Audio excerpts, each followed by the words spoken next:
प्रश्न 3, निम्नलिखित समीकरणों को विलोपन विधि से हल करें। तो प्रश्न है 217 x प्लस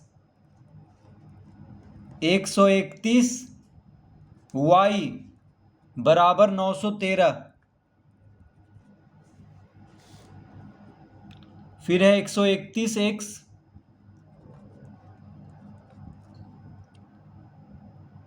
प्लस 217 y बराबर 827। तो ये दूसरा है प्रश्न 3 का। तो इसको हम पहला और इसको दूसरा समीकरण लिख लेंगे। तो अब लिखेंगे अतः पहला जोड़ दूसरा से। तो पहला और दूसरा को अब जोड़ेंगे। तो यहां पे लिखेंगे 217x जोड़ 131y बराबर 913। और यहां पे लिखेंगे 131x प्लस 217y बराबर 827। तो इन दोनों को जोड़ेंगे, पहला और दूसरा को। तो हो जाएगा 7 1 8, 3 1 4 और 2 1 3, 348x प्लस यहाँ पे भी 348 हो जाएगा।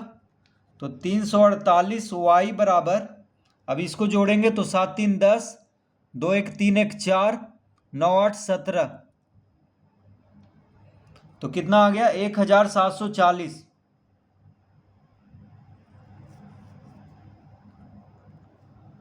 तो 348x जोड़ 348y बराबर 1740।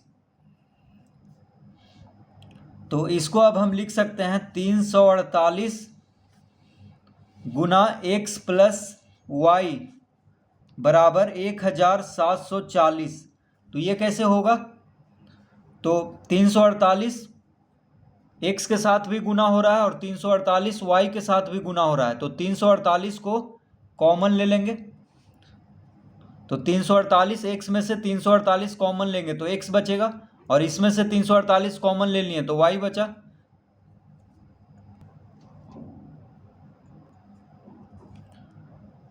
तो लिखेंगे अतः x प्लस वाई बराबर हो जाएगा 1740 बटा 348। तो 348 इधर आकर के भागा में हो जाएगा। तो 1740 को 348 से भाग देंगे। तो जब 1740 को 348 से भाग देंगे तो ये 5 बार में कट जाएगा। ठीक है, 348 बचे 1740। देखिए 8 बचे 40, हाथ में रहा 4, 5 चौक 20, 4 24, 5 15, 2 17, यानी 348 से 5 बार में कट जाएगा। तो x प्लस वाई बराबर आ गया 5। इसको हम तीसरा समीकरण लिख लेंगे। x प्लस वाई बराबर 5 को तीसरा समीकरण लिख लेंगे। अब लिखेंगे पुनः पहला माइनस दूसरा से। तो पहला में से अब दूसरा को घटाएंगे। तो एक बार पहला और दूसरा को जोड़ लिए तो एक समीकरण हमको मिल गया x प्लस वाई बराबर 5। अब पहला में से दूसरा को घटाएंगे तो यहाँ पे पहला जो है उसको लिख लेते हैं। तो 217x प्लस 131y बराबर 913, और दूसरा है 131x प्लस 217y बराबर 827। तो पहला में से दूसरा को घटा रहे हैं तो दूसरा का चिन्ह बदल जाएगा, ये प्लस में है तो माइनस में हो जाएगा, ये प्लस में है तो माइनस में हो जाएगा, ये भी प्लस में है तो माइनस में हो जाएगा, यानी जो घटता है उसका चिन्ह बदल जाता है।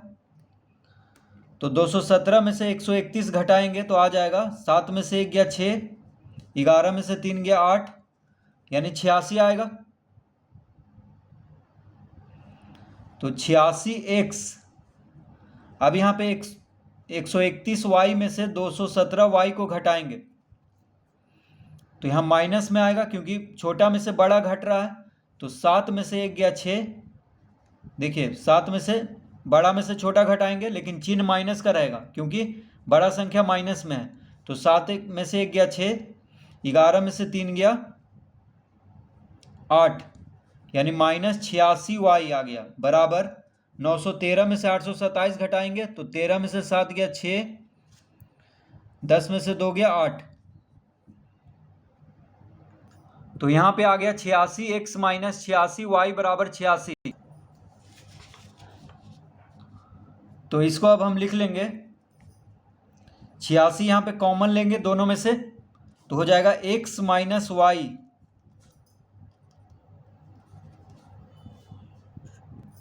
तो 86x - y बराबर 86 लिख लेंगे। अतः x - y बराबर आ जाएगा 86/86। 86 इधर आके भागा में हो जाएगा तो 86 से 86 एक बार में कट गया तो x - y बराबर आ गया 1। तो x - y बराबर कितना आ गया? 1 आ गया। इसको हम चौथा समीकरण लिख लेंगे। तो ये हो गया चौथा समीकरण।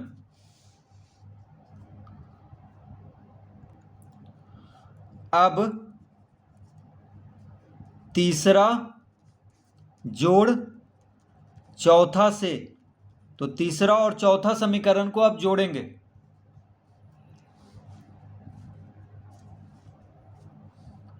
तो तीसरा समीकरण कितना है? x प्लस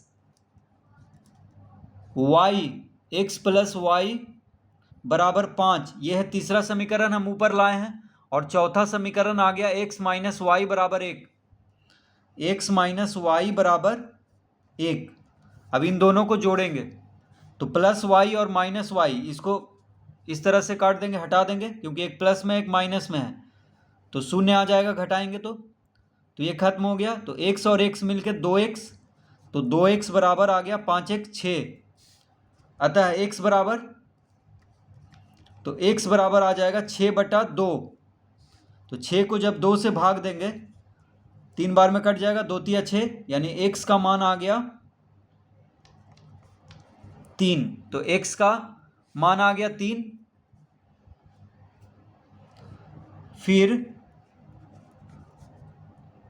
अब क्या करेंगे? x के मान को तीसरा समीकरण में रखेंगे। तो तीसरा समीकरण है x प्लस वाई बराबर 5, यानी 3 जोड़ y बराबर 5। यह है तीसरा समीकरण। तो तीसरा से हम लिख देंगे। तो 3 जोड़ y बराबर 5 कहाँ से हुआ है? तीसरा से। देखिए तीसरा समीकरण हम लाए हैं x प्लस वाई बराबर 5। तो x का मान 3 आ गया है। तो 3 जोड़ y बराबर 5 हम लिख देंगे। तो यहाँ पे हम लिख दिए 3 जोड़ y बराबर 5। अतः y बराबर कितना आ जाएगा? 5 - 3। y बराबर आ गया 5 - 3। तो इसका उत्तर आ जाएगा 2। 3 इधर आके माइनस में हो जाएगा, यानी y का मान आ गया 2। तो x बराबर 3 और y बराबर 2 इसका उत्तर होगा।